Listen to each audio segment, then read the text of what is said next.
Friends, welcome to my channel physics with Anjali Girdhar. तो आज हम कंटिन्यू करने वाले हैं क्लास 9th फिजिक्स का चैप्टर साउंड। ये पार्ट 2 है। तो चलिए शुरू करते हैं। Sound waves as longitudinal waves. Sound waves जो होती हैं वो लॉन्गिट्यूडनल वेव होती हैं। अभी लॉन्गिट्यूडनल वेव क्या होती है पहले ये जानते हैं। A wave in which the particles of the medium vibrate back and forth in the same direction in which the wave is moving is called a longitudinal wave. अब ऐसी वेव जिसके अंदर जो पार्टिकल का वाइब्रेशन है वो उसी direction में होता है जिस डायरेक्शन में वेव ट्रेवल कर रही है, तो अपने उसको लॉन्गिट्यूडनल वेव कहते हैं। When we push and pull the slinky compression and rarefaction are formed. जब अपने किसी भी स्लिंकी को पुश या पुल करते हैं तो कंप्रेशन और रेयरफैक्शन फॉर्म होते हैं। ये देखिए स्लिंकी कुछ इस प्रकार का दिखता है, इसकी बात चल रही है यहाँ पे। तो जब अपने स्लिंकी को पुश या पुल करते हैं तो जब पुश किया तो क्या होगा, पास पास में आएंगे टर्न्स, तो कंप्रेशन का जो रीजन है वो बनेगा। और जब अपने उसको पुल करते हैं तो number of turns are less और फार्दर, तो जो टर्न्स की जो नंबर है कम एरिया के अंदर वो क्या होंगे, कम होंगे, जिससे कि रेयरफैक्शन बनेगा। When a wave travels along the with slinky, each turn moves back and forth by only a small distance in the direction of wave, so the wave is longitudinal. तो इस तरह स्लिंकी में क्या होता है, जो turn है वो आगे और पीछे मूव करते हैं जिस डायरेक्शन में वेव ट्रेवल हो रही है उसी डायरेक्शन में, तो इसमें एक लॉन्गिट्यूडनल वेव बनेगी। The direction of vibration of the particles is parallel to the direction of wave. Particles के जो वाइब्रेशन है उसकी जो डायरेक्शन है वो जो वेव है उसकी डायरेक्शन के पैरेलल होती है। डायरेक्शन ऑफ वेव और direction of vibration of particles दोनों क्या है, पैरेलल है। ये देखिए ये डायरेक्शन ऑफ वाइब्रेशन की डायरेक्शन है और ये डायरेक्शन ऑफ वेव है, जो कि दोनों क्या है, पैरेलल है। When one end of a slinky is moved up and down rapidly, whose other end is fixed, is produced transverse wave. अब अगर अपने स्लिंकी के एक एंड को फिक्स कर दें और दूसरे एंड को अप डाउन करें तो जो वेव बनेगी उसको ट्रांसवर्स वेव बोलेंगे। This wave possess along the slinky in horizontal direction, while turns of slinky vibrate up and down all right angle to the direction of wave. तो इसमें क्या होगा, जो वेव की डायरेक्शन है वो तो इस तरीके से हॉरिजॉन्टल होगी और जो टर्न्स हैं जो वाइब्रेट कर रहे हैं पार्टिकल्स उसकी डायरेक्शन कुछ इस तरीके से इसके परपेंडिकुलर होगी, तो इस वेव को क्या कहेंगे, ट्रांसवर्स वेव कहेंगे। In transverse wave particles of the medium vibrate up and down at right angles to the direction of wave. तो इस तरीके से जो ट्रांसवर्स वेव है उसके अंदर पार्टिकल्स जो है मीडियम के वो वाइब्रेट करते हैं up and down direction of wave के परपेंडिकुलर, तो उसको अपने क्या कहेंगे, ट्रांसवर्स वेव कहेंगे। जैसे कि यहाँ आपको शो किया हुआ है, light waves are transverse waves but they don't need a material medium for propagation. Light waves जो होती हैं वो ट्रांसवर्स होती हैं पर उनको मूव करने के लिए, प्रोपगेट करने के लिए किसी मटेरियल की नीड नहीं होती है। यहाँ पे आपको ट्रांसवर्स वेव दिखा रखी है, वेव की डायरेक्शन इस साइड है, हॉरिजॉन्टल है, और वाइब्रेशन की डायरेक्शन इस तरीके से है, परपेंडिकुलर, तो ये क्या होगी, ट्रांसवर्स वेव होगी। अब अपने बात करते हैं characteristics of sound wave. Sound wave के क्या क्या गुणधर्म होते हैं। The characteristics of sound waves are, क्या क्या होते हैं, wavelength, frequency, amplitude, time period, velocity. चलिए इनके बारे में जानते हैं। When a wave travel in air, the density and pressure of air changes from their mean position. जब कोई भी वेव जो है वो ट्रेवल करती है एयर के अंदर तो उसकी जो डेंसिटी है और उसका जो प्रेशर है एयर का वो चेंज होता है मीन पोजीशन के around. Compression is shown by crest while rarefaction is shown by trough. तो इसको अगर अपने को वेव के तौर पे रिप्रेजेंट करना है तो जो कंप्रेशन है उसको तो ये क्रेस्ट वाला पार्ट शो करेगा और जो रेयरफैक्शन है उसको ये ट्रफ वाला पार्ट शो करेगा। Compression is the region of maximum density और प्रेशर। कंप्रेशन जो है वो रीजन होता है मैक्सिमम डेंसिटी का। मैक्सिमम डेंसिटी या मैक्सिमम प्रेशर वाला जो रीजन है उसको ही अपने क्या कहते हैं, कंप्रेशन कहते हैं। Compression is the region of maximum density और pressure, rarefaction is the region of minimum density और प्रेशर, और मिनिमम डेंसिटी और प्रेशर का जो रीजन है उसको रेयरफैक्शन बोलते हैं। जैसे कि यहाँ आपको दिखाया है, यहाँ पे देखिए ये जो पार्टिकल्स हैं बहुत क्लोज हैं, तो ये क्या हो जाएगा, कंप्रेशन, फिर रेयरफैक्शन, फिर कंप्रेशन, फिर रेयरफैक्शन। तो जो कंप्रेशन वाला जो पार्ट है जहाँ जो डेंसिटी ज़्यादा है वो अपने कैसे, इस तरीके से ऊपर से शुरू हो रहा है, क्रेस्ट से शो करते हैं, और जो रेयरफेक्शन है जैसे ये वाला है उसको इस तरीके से ट्रफ से शो करते हैं।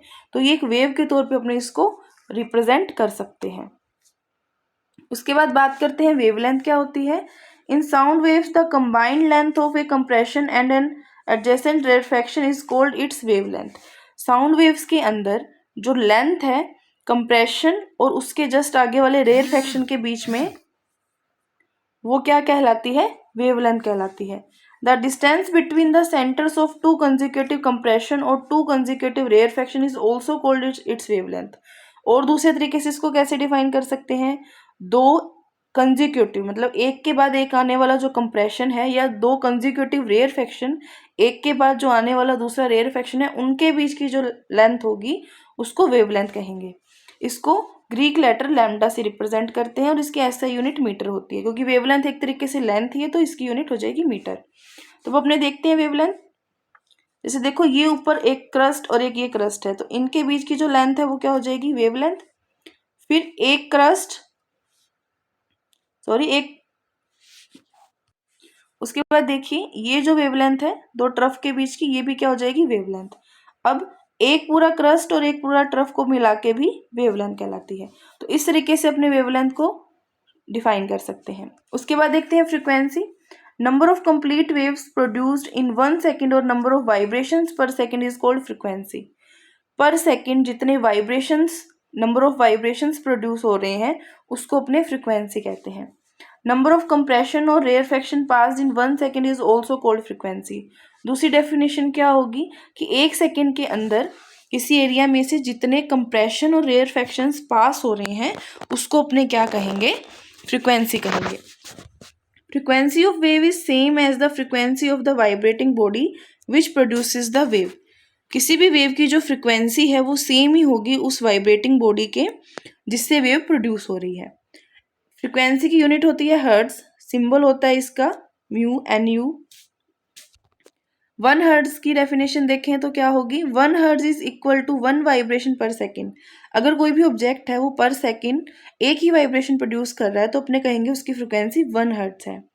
Bigger unit of frequency is kilo hertz और इसकी बिग यूनिट क्या हो जाएगी, किलो हर्ट्ज हो जाएगी। उसके बाद बात आती है टाइम पीरियड क्या होता है। Time taken to complete 1 vibration is called time period. पूरा एक जो वाइब्रेशन है कंप्लीट करने में जितना टाइम लग रहा है उसको अपने टाइम पीरियड कह देंगे। Time required to pass two consecutive compression और rarefactions to a point is called time period. या फिर ऐसे भी कह सकते हैं कि दो कंसेक्यूटिव कंप्रेशंस जो है, एक के बाद आने वाला एक कंप्रेशन जो है उसको पार करने में, या दो कंसेक्यूटिव रेयरफेक्शंस को पार करने में, कवर करने में जितना टाइम लग रहा है वो टाइम पीरियड होगा। इसकी ऐसे यूनिट क्या हो जाएगी, सेकंड, क्योंकि है तो टाइम ही, और इसको डिनोट करेंगे कैपिटल टी से। The frequency of A wave is the reciprocal of the time period. Frequency जो होती है वो टाइम पीरियड की रेसिप्रोकल होती है। उसके बाद बात करते हैं एम्पलीट्यूड की। The maximum displacement of the particle of the medium from their original undisturbed position is called amplitude of the wave. जो मैक्सिमम डिस्प्लेसमेंट होता है किसी भी पार्टिकल का देयर ओरिजिनल अनडिस्टर्ब पोजीशन, उनकी जो मीन पोजीशन है वहां से उनका जो मैक्सिमम डिस्प्लेसमेंट होता है उसको अपने एम्पलीट्यूड कह देते हैं। Amplitude is denoted by A and its SI unit is metre. Amplitude की जो यूनिट है वो मीटर होती है और इसको ए से डिनोट किया जाता है। Sound have characteristics like pitch and loudness and timber. Sound के और भी कैरेक्टरिस्टिक्स होते हैं जैसे पिच, लाउडनेस और टिम्बर। पहले बात करेंगे अपने पिच की। The pitch of sound depends on the frequency of sound. जो पिच है साउंड की वो फ्रीक्वेंसी पे डिपेंड करती है। It is directly proportional to its frequency. Frequency के डायरेक्टली प्रोपोर्शनल होती है। फ्रीक्वेंसी ज़्यादा होगी तो पिच ज़्यादा होगी, फ्रीक्वेंसी कम होगी तो पिच भी कम होगी। Greater the frequency higher is the pitch, lesser the frequency lower is the pitch. तो क्या होगी, फ्रीक्वेंसी पिच के प्रोपोर्शनल होगी। A women's voice is shrill having a high pitch while the man's voice is flat having low pitch. एक women की जो voice है वो श्रिल होती है, तीखी होती है, क्योंकि उसकी पिच क्या होती है, ज़्यादा। और मैन की जो वॉइस है वो फ्लैट होती है, तीखी नहीं होती है, उसकी पिच लो होती है। High pitch sound have large number of compression and rarefaction passing a fixed point per unit time. जो हाई पिच होगी उसका क्या मतलब है कि उसमें large number of compression and rarefaction होंगे किसी भी एक फिक्स पॉइंट से जाने वाले। जैसे कि अब अपने बात करते हैं wave shape for a low pitched sound. अब अपनों ने क्या लिया, सेम लेंथ ली है और इसके अंदर फर्स्ट वाले में जो ये फ्रिक्वेंसी है ये कम है तो इसकी पिच भी कम होगी, और सेकंड वाले में देखते हैं फ्रिक्वेंसी ज़्यादा है तो इसकी पिच ज़्यादा होगी। तो फ्रिक्वेंसी पे डिपेंड करती है पिच, फ्रिक्वेंसी ज़्यादा होगी तो पिच ज़्यादा होगी, फ्रिक्वेंसी कम होगी तो पिच भी कम होगी। उसके बाद बात करते हैं लाउडनेस की। The loudness depends on the amplitude of the sound wave. Loudness जो है वो एम्पलीट्यूड पे डिपेंड करती है। Loudness is the measure of the sound energy reaching the year पर सेकेंड। लाउडनेस क्या शो करती है कि measure of the sound energy, जितनी एनर्जी कान पे पहुंच रही है पर सेकंड वो क्या शो करेगा, लाउडनेस शो करेगा। मतलब हमारे कान पे पर सेकंड कितनी एनर्जी पहुंच रही है वो अपने लाउडनेस से शो कर सकते हैं। Greater the amplitude of sound wave greater is the energy. जितना ज़्यादा एम्पलीट्यूड ज़्यादा होगा साउंड वेव का उसकी एनर्जी उतनी ही ज़्यादा होगी। लाउडर द साउंड, साउंड उतना ही ज़्यादा लाउड होगा। Short is the amplitude less is the energy, soft is the sound. जितना ज़्यादा एम्पलीट्यूड शॉर्ट होगा, कम होगा, उसकी एनर्जी उतनी ही कम होगी और साउंड क्या होगा, सॉफ्ट होगा। Loudness is measured in decibel. Loudness को अपने डेसिबल में क्या करते हैं, मेजर करते हैं। लाउडनेस की जो यूनिट है वो डेसिबल होती है। Wave shape of low pitch sound ये अपने कर चुके हैं, पिच वाला। उसके बाद देखते हैं क्वालिटी और टिम्बर। ये क्या होता है, the timber of A sound depends on the shape of sound wave produced by it. जो टिम्बर है वो डिपेंड करता है साउंड वेव की शेप पे। It is characteristics of musical sound. ये एक तरीके से म्यूजिकल जो साउंड है उसका कैरेक्टरिस्टिक है। It helps us to distinguish between two sounds of same pitch and loudness. अब अगर दो साउंड है उनकी पिच और लाउडनेस सेम है तो उनमें अपने डिस्टिंग्विश कैसे कर सकते हैं, उसके टिम्बर से। Sound of single frequency is called tone. Single frequency की जो साउंड है उसको टोन बोलते हैं।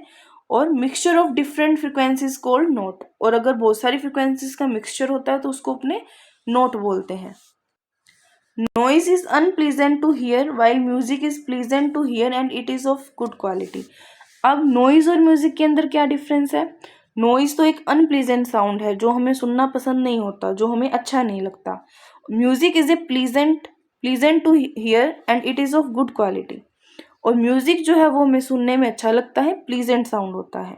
तो ये नॉइज और म्यूजिक के बीच में डिफरेंस हो गया। तो आज की क्लास में अपने इतना ही करेंगे, आगे का चैप्टर आगे की क्लासेस में कंटिन्यू करेंगे। Thank you so much for watching the video.